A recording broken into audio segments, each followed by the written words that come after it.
নমস্কার বন্ধুরা, সবাই কেমন আছো? আশা করছি সবাই খুব ভালো আছো। আমরা কিন্তু বেশ ভালো আছি। আমাদের নতুন একটা ভিডিওতে তোমাদের সবাইকে জানাচ্ছি অনেক ভালোবাসার অনেক অনেক অনেক ওয়েলকাম। আমার নতুন জুতা কোথায়? নতুন জুতা আছে গাড়ির ডিকির মধ্যে রয়েছে। মার কোলে বসবি? মাই করে বলবো না।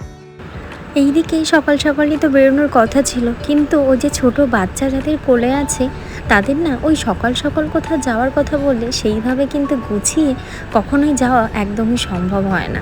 এই জিনিসটা আমি আগে রিয়েলাইজ করতে পারতাম না যখন কি না আমার বিয়ে হয়েছে।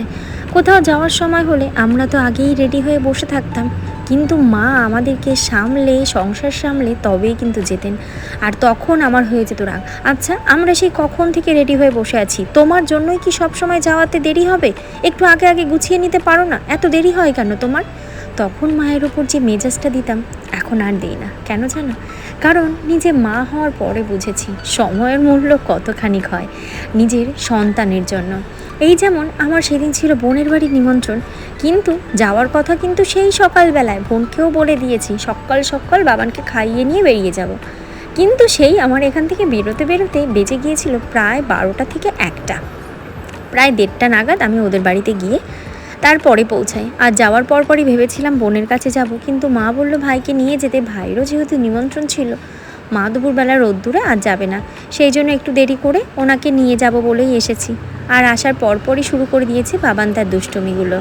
এক গাদা জল ফেলে দিয়েছে পুরো বারান্দা ভর, এখন সেইটাই মুছতে বসেছি, কারণ জলটা তাড়াতাড়ি করে ঠিক করে না মুছলে আমার বাবানটাই পড়ে যাবে।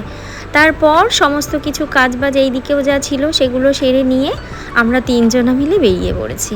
তো বোনের বাড়ির কাছাকাছি চলে এসেছি। ও সরি, আমরা 3জন নয়, আমরা 2জনে গিয়েছিলাম। বাবানকে রেখে গিয়েছিলাম একটু মায়ের কাছে, যেহেতু দিদা পেলে ওনার আর কাউকে চাই না, সেই জন্য আমি আর নিইনি। আর গেলে পরে তো দুদণ্ড কথা একদমই বলতে দেবে না, সেই জন্য আমি রেখেই আসলাম। আর খাওয়াটাও যেহেতু ওর হয়নি, সেই জন্য ভাবলাম মা তাহলে খাইয়ে দাইয়ে দেবে, তারপর আমি গিয়ে ওকে বাড়িতে নিয়ে চলে আসবো। ঠান্ডা নয় না কিন্তু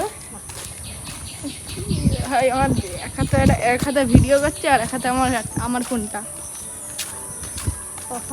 যে চল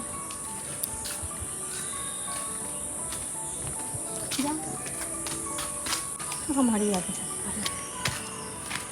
মানু তোদের বাড়ি আসতে লজ্জা পাচ্ছে ভাই।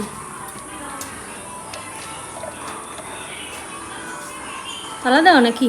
তারা দিয়ে দেখতে পারিস না? কই তালা দিয়ে? এই দেখ হাট। ইয়েস।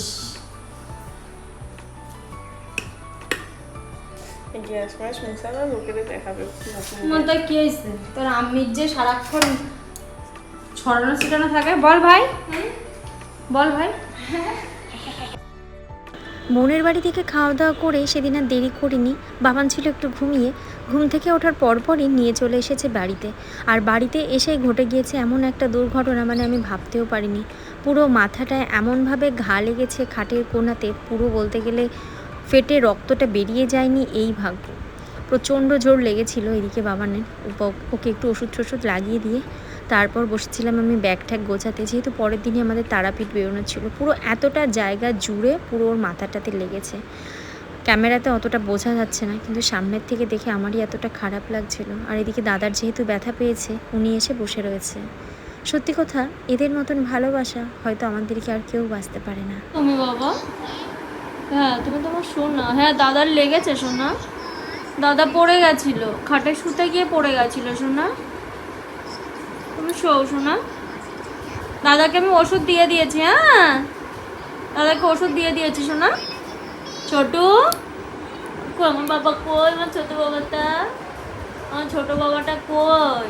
দাদার ব্যথা লেগেছে, উনি বসে রয়েছে, আবার দাদার দিকে তাকায়, আবার তাকাচ্ছে। আমার সোনা বাবা একটা।